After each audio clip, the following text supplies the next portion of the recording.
मिनशैतानिर्रजीम बिस्मिल्लाहिर्रहमानिर्रहीम। अस्सलाम वालेकुम डियर स्टूडेंट्स, उम्मीद है आप सब खैरियत से होंगे। आज का वीडियो लेक्चर जो मैं रिकॉर्ड करने जा रही हूँ वो है theories and experiments related to atomic structure. तो आज हम इसके बारे में थोड़ा सा डिस्कस करेंगे, इसकी थोड़ी हिस्ट्री जानेंगे, उसके बाद फिर हम फर्दर इसकी एक्सप्लेनेशन में जाएंगे। ठीक है, तो लेट्स स्टार्ट। सो स्टूडेंट्स, हम पहले थोड़ी इसकी हिस्ट्री पढ़ते हैं कि एटॉमिक स्ट्रक्चर को एक्सप्लोर करने के लिए साइंटिस्ट में क्यूरियोसिटी पैदा हुई। ठीक है, तो first of all let's see the history. Atomic structure के बारे में आज तक जितने भी थ्योरीज और एक्सपेरिमेंट्स हुए हैं वो सब इस वजह से हुए हैं कि साइंटिस्ट को ये क्यूरियोसिटी थी कि how matter is made, how matter is made, how matter is composed, okay, what is the composition of matter. सही है, ये सारे वो सवाल हैं जिनकी बेस पर साइंटिस्ट ने अपने एक्सपेरिमेंट्स किए। इसमें सबसे पहले नाम आता है डेमोक्रिटस का। ठीक है, डेमोक्रिटस ने सबसे पहले एक थ्योरी सजेस्ट की। He was the first to suggest theory about the structure of atom। ठीक है, उसने अपने इस सिस्टम में, अपने इस थ्योरी में क्या बताया, उसने अपने एक्सपेरिमेंट में क्या बताया। ठीक है, उसने बताया कि मैटर स्मॉल पार्टिकल्स से बना हुआ है। ठीक है, मैटर को हम, या दूसरे लफ्ज़ों में हम कह सकते हैं कि उसने ये बताया कि matter can be broken down into टिनी particles which can't be further divided. सही है, मतलब कि फॉर एग्ज़ाम्पल ये एक मैटर है, एक ब्लॉक है। सही है, this is a matter.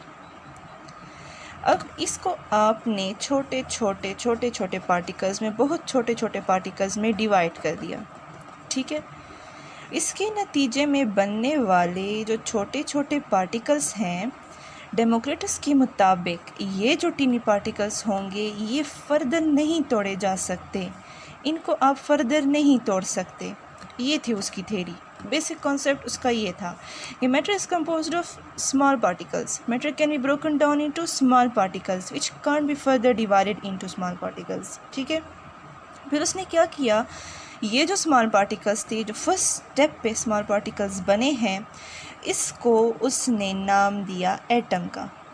Matter ऐसे छोटे पार्टिकल्स से बनी हुई है जिसका नाम एटम है, और इन पार्टिकल्स को यानी एटम्स को हम मज़ीद डिवाइड नहीं कर सकते, दे आर इनडिविजिबल। ठीक है, ये जो एटम का वर्ड है ये बेसिकली एक ग्रीक वर्ड एटमोस से डिराइव हुआ है, जिसका मतलब है इनडिविजिबल। एटमोस का मतलब है इनडिविजिबल। इनडिविजिबल एंड इनविजिबल में स्टूडेंट्स मिक्स हो जाते हैं। इनडिविजिबल का मतलब होता है विच कांट बी डिवाइडेड। ठीक है, ये बेसिकली डिविजिबल से ये वर्ड डिराइव हुआ है, जिसका मतलब होता है can be divided, and indivisible का मतलब होता है कांट बी डिवाइडेड।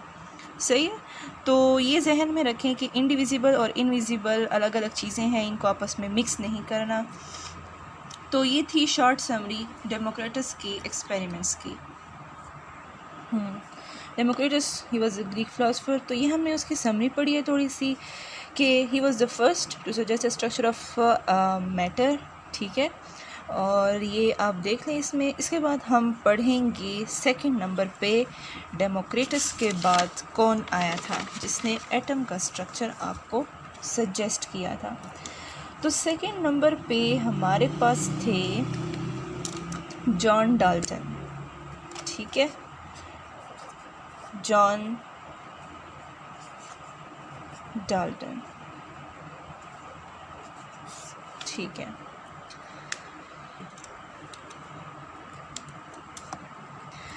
तो ये बात आप याद रखें कि जब डेमोक्रेटस ने अपनी एटॉमिक थ्योरी पेश की तो वो थी 400 BC। सही है। First word when the atom was used it was in 400 BC and till 19th century no further work was conducted। ठीक है, 400 BC से लेकर 19th सेंचुरी तक की जितना भी ड्यूरेशन है, इस ड्यूरेशन के दौरान किसी भी साइंटिस्ट ने कोई काम नहीं किया स्ट्रक्चर ऑफ एटम पर, मैटर पर और एटम पर। ठीक है, तो उसके बाद डेमोक्रेटस के बाद 19th सेंचुरी में जो फर्स्ट साइंटिस्ट थे जिन्होंने एटॉमिक थ्योरी पेश की, उनका नाम था जॉन डाल्टन। जॉन डाल्टन के बारे में हम थोड़ी सी उसकी हिस्ट्री पढ़ते हैं कि वो बेसिकली उनका उसका किस प्रोफेशन से ताल्लुक़ था। वो बेसिकली एक इंग्लिश टीचर थे। सही है। और उन्होंने सीरीज़ ऑफ एक्सपेरिमेंट्स के बाद, एक एक्सपेरिमेंट नहीं, सीरीज़ ऑफ एक्सपेरिमेंट्स के बाद एक थ्योरी पेश की। ठीक है, जिसका टाइटल था a new system of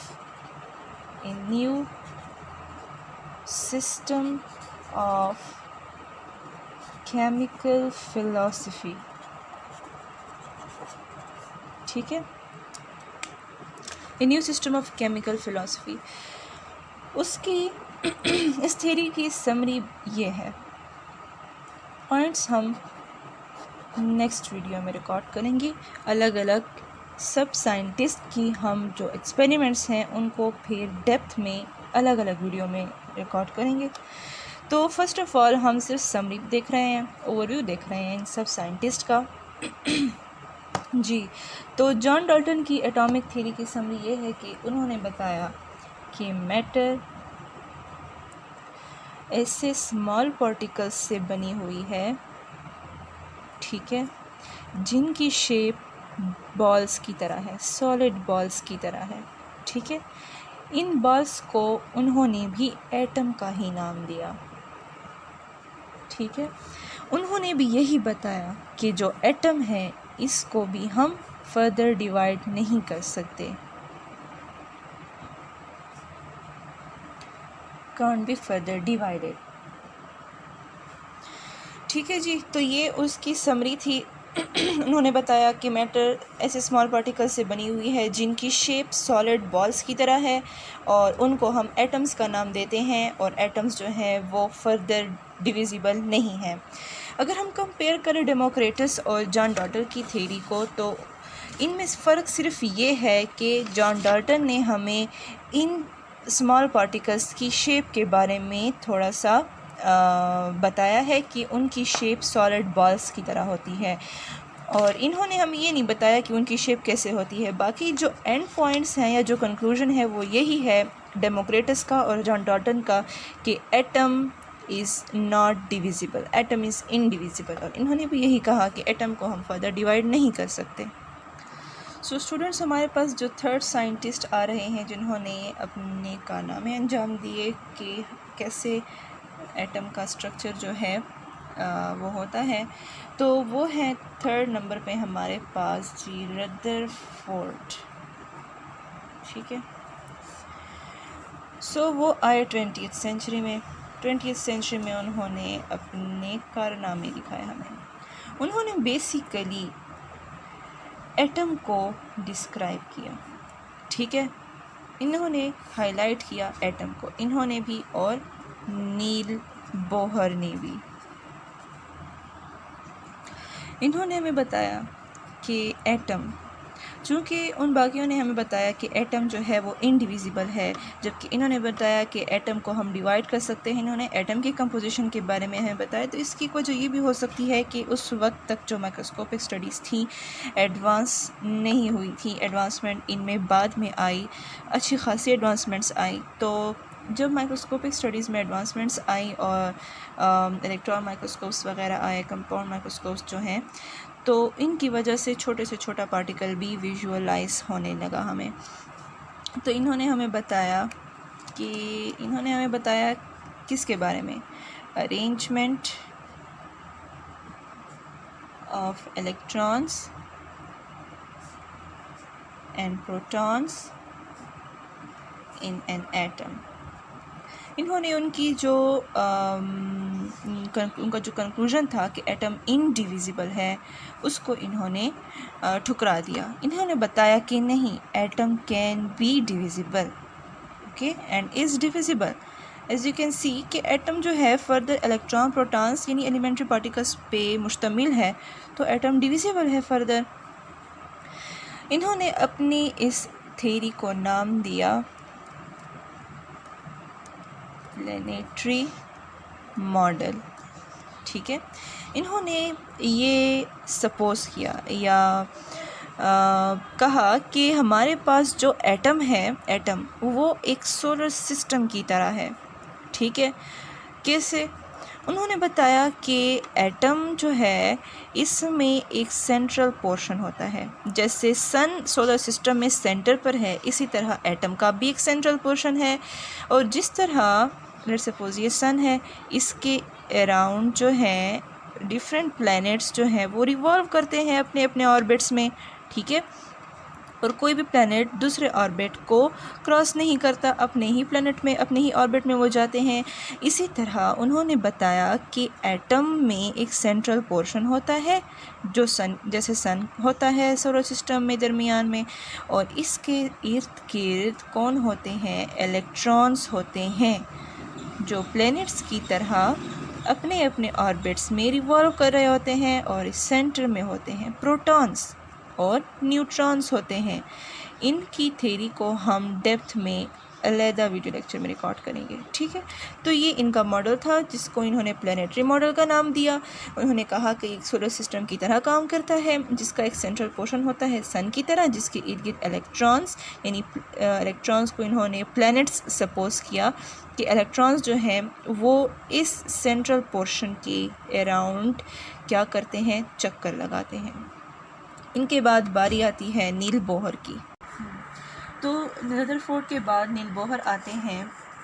Rutherford ने जो अपनी एटॉमिक थ्योरी पेश की तब 1911 थी, और जब इन्होंने पेश की तो वो 1913 थी। अच्छा, तो क्या वजह थी कि रदरफोर्ड के मॉडल के बाद एक दूसरे मॉडल को प्रपोज़ करना ज़रूरी समझा गया? वो इस वजह से कि रदरफोर्ड के एटॉमिक मॉडल में कुछ डिफेक्ट्स पाए गए जिनको ख़त्म करने के लिए, जिसके बाद जो है नील बोहर आते हैं, ठीक है। नील बोहर के एटॉमिक मॉडल की एक ख़ास बात यह है कि उन्होंने हाइड्रोजन एटम को मॉडल के तौर पर लिया। हाइड्रोजन एटम को किसके तौर पर लिया? As a model. हम कह सकते हैं, कोई आपसे पूछ सकता है कि नील बोहर ने, रदरफोर्ड ने तो एटॉमिक थ्योरी पेश कर ली थी और काफ़ी हद तक वो इंसान को, साइंटिस्ट के दिमाग को कन्विंस कर भी रही थी, तो नील बोहर की एटॉमिक थ्योरी सजेस्ट करने की ज़रूरत क्यों पेश आई? तो उसकी वजह ये थी कि in order to overcome the defects of Rutherford's atomic model, Neil Bohr proposed an atomic model in which, ये हम बेसिकली यहाँ तक इसका आंसर आता है, लेकिन ये एक्स्ट्रा हम बता रहे हैं कि in which he used hydrogen atom as a model. ये बात याद रखें कि इस एटॉमिक थ्योरी या इस मॉडल की कुछ लिमिटेशंस हैं, वो ये हैं कि ये उन एटम्स, उन सिस्टम्स पर अप्लाई होता है जो हाइड्रोजन एटम की तरह होते हैं, ठीक है, जिनकी प्रॉपर्टीज़ कैसी होती हैं, हाइड्रोजन एटम की तरह होती हैं, जिनके एलिमेंट्री पार्टिकल्स की तादाद हाइड्रोजन एटम की तादाद के बराबर होती है। तो ये था बेसिक हमारे पास समरी के एक्सपेरिमेंट्स, जो ये हमने सिर्फ हाईलाइट किए हैं, बाकी डेप्थ में हम एक एक को डिस्कस करेंगे। फ़र्स्ट ऑफ़ ऑल हमारे पास डेमोक्रिटस थे, फिर जॉन डाल्टन आए, फिर रदरफोर्ड आए, और फिर लास्ट में हमारे पास नील बोहर आए, ठीक है। तो होप कि आपको अपने बेसिक कॉन्सेप्ट्स जो हैं वो गेन कर लिए होंगे, और इंशाल्लाह अपना ख्याल रखिए। नेक्स्ट वीडियो तक इंतज़ार कीजिए, इंशाल्लाह एक नई वीडियो के साथ हम आएंगे, और हमारा बेसिक जो फोकस होगा वो हमारा दूसरे नंबर पर, ये जो हमारे पास जॉन डाल्टन है, इन पर हमारा होगा। इनकी थ्योरी को हम डेप्थ में डिस्कस करेंगे, ठीक है जी। अल्लाह हाफिज़।